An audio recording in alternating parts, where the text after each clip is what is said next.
पति पत्नी का झगड़ा, दिल छू लेने वाली कहानी।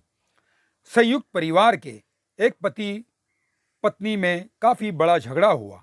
यह झगड़ा उन छोटे मोटे झगड़ों से ज्यादा गंभीर था जो हर पति पत्नी में सामान्यत होता है, क्योंकि इस झगड़े में एक दूसरे की आलोचना करते करते बात इतनी बिगड़ गई थी कि पति पत्नी एक दूसरे से अब तलाक मांगने तक की बातें करने लगे थे।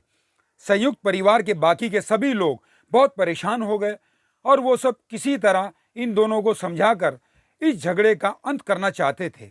जब सभी के प्रयास काम नहीं आए तो वे लोग पति पत्नी के इस जोड़े को घर के सबसे बुजुर्ग सदस्य यानी दादाजी के पास लेकर गए और शांत हो गए। तब दादाजी ने उन दोनों से कहा, अब दोनों एक दूसरे की कुछ अच्छाइयां बताओ। जब अच्छाइयां बताने का समय आया तब दोनों ही पति और पत्नी एकदम से चुप हो गए।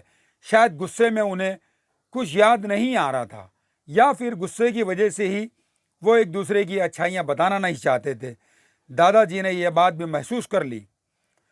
थोड़ी देर तक जब कोई भी नहीं बोला तब दादाजी ने कहा, अच्छा ठीक है, ये लो पेपर और पेन और एक दूसरे की अच्छाइयां इसमें लिखो। पति पत्नी दोनों ने ही पेपर और पेन लिया और एक दूसरे से काफी दूर जाकर बैठ गए।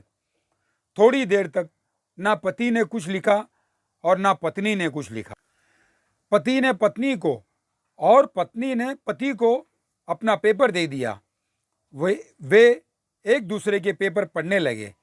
थोड़ी देर बाद पति और पत्नी दोनों के ही आंखों में आंसू थे। पेपर में अपने बारे में लिखी अच्छाइयां पढ़कर पत्नी तो फूट फूट कर रोने लगी।